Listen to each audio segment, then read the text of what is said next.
ನಮಸ್ಕಾರ. ವಿಶ್ವಾನಿ ಟಿವಿಗೆ ಸ್ವಾಗತ. ನಾನು ಚಿದಾನಂದ್ ರುದ್ರಾಪುರ್ಮಠ್. ದೇಶದಲ್ಲಿ ನಡೆಯುತ್ತಿರುವ ಕೋಮು ದಳ್ಳೂರಿ ಯಾವ ಮಟ್ಟದ ಹಿಂಸೆಗೆ ತಿರುಗಿದೆ ಎನ್ನುವುದು ನಾವೆಲ್ಲ ದಿನ ಬೆಳಗಾದ್ರೆ ನೋಡುತ್ತೇವೆ. ಹಿಂದೂ ಮುಸ್ಲಿಂ ನಡುವಿನ ಜಗಳ ಎಲ್ಲೇ ಮೀರಿದೆ. ಮಂದಿರ ಮಸೀದಿಗಳ ಮಧ್ಯೆ ನಡೆಯುತ್ತಿರುವ ಬಡಿದಾಟ ಹೇಳತೀರದು. ಯಾವುದೇ ಹಿಂದೂ ಕಾರ್ಯಕ್ರಮ ನಡೆದ್ರೆ ಕಿಲೋಮೀಟರ್ ಗಟ್ಟಲೆ ಪೊಲೀಸರ ಸರ್ಪಗಾವಲು. ಅತ್ತ ಮುಸ್ಲಿಂ ಆಚರಣೆ ನಡೆದಾಗಲೂ ಕೂಡ ಅಷ್ಟೇ ಪೊಲೀಸರ ಸರ್ಪಗಾವಲು. ಒಟ್ಟಿನಲ್ಲಿ ಇತ್ತೀಚೆಗೆ ಅತಿ ಹೆಚ್ಚು ಕೋಮು ಸಂಘರ್ಷ ದೇಶದಲ್ಲಿ ನಡೆಯುತ್ತಿದೆ. ಇದರ ಬಗ್ಗೆ RSS ಮುಖ್ಯಸ್ಥರ ಒಂದು ಭಾಷಣ ಇಡೀ ರಾಷ್ಟ್ರದಲ್ಲಿ ದೊಡ್ಡ ಚರ್ಚೆಗೆ ಈಡು ಮಾಡಿದೆ.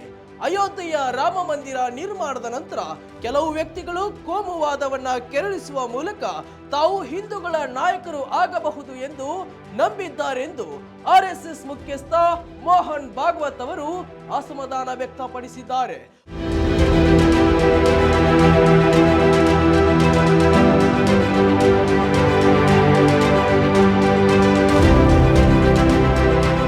ಪುಣೆಯ ಕಾರ್ಯಕ್ರಮವೊಂದರಲ್ಲಿ ಮಾತನಾಡಿದ ಭಾಗವತರು ಮಂದಿರ ಮಸೀದಿಯ ಕಿಚ್ಚು ಇಲ್ಲಿಗೆ ನಿಲ್ಲಿಸಿ ಎಂದು ಕರೆ ಕೊಟ್ಟಿದ್ದಾರೆ. ನಾವೆಲ್ಲರೂ ಭಾರತ ವಿಶ್ವಗುರು ಆಗಬೇಕು, ಜಾಗತಿಕ ನಾಯಕ ಆಗಬೇಕೆಂದು ಮಾತನಾಡುತ್ತೇವೆ.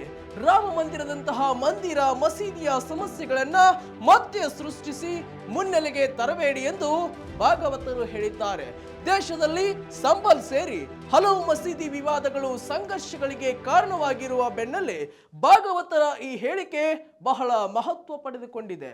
ಪುಣೆಯ ಉಪನ್ಯಾಸ ಕಾರ್ಯಕ್ರಮವೊಂದರಲ್ಲಿ ವಿಶ್ವಗುರು ಭಾರತ ಎಂಬ ವಿಷಯದ ಬಗ್ಗೆ ಮಾತನಾಡಿದ ಅವರು, ನಾವು ಅನೇಕ ವರ್ಷಗಳಿಂದ ಸಹಬಾಳ್ವೆ ನಡೆಸುತ್ತಿದ್ದೇವೆ. ಈ ವಿಷಯದಲ್ಲಿ ಜಗತ್ತಿಗೆ ನಾವು ಆದರ್ಶವಾಗಬೇಕು.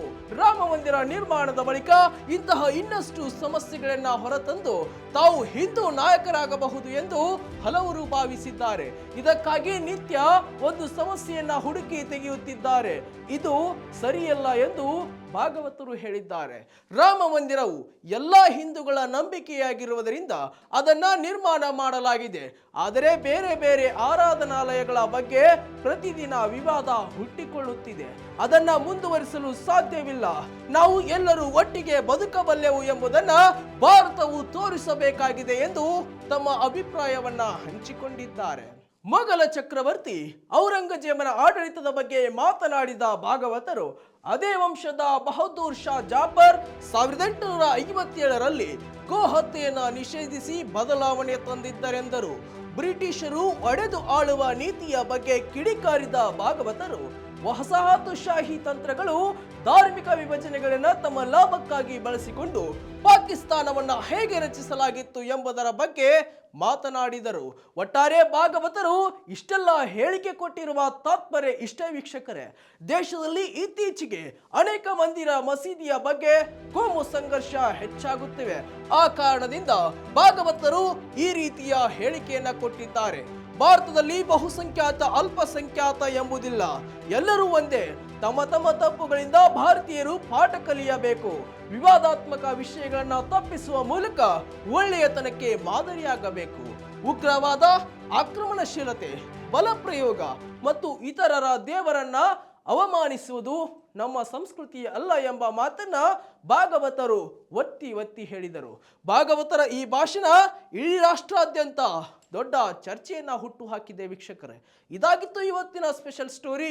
ಮತ್ತಷ್ಟು ವೈವಿಧ್ಯಮಯ ಸುದ್ದಿಗಳಿಗಾಗಿ ವಿಶ್ವಾನಿ ಟಿವಿ ಮತ್ತು ವಿಶ್ವಾನಿ ಟಿವಿ ಸ್ಪೆಷಲ್ ಚಾನಲ್ ಅನ್ನ ಸಬ್ಸ್ಕ್ರೈಬ್ ಮಾಡಿ. ನಮಸ್ಕಾರ.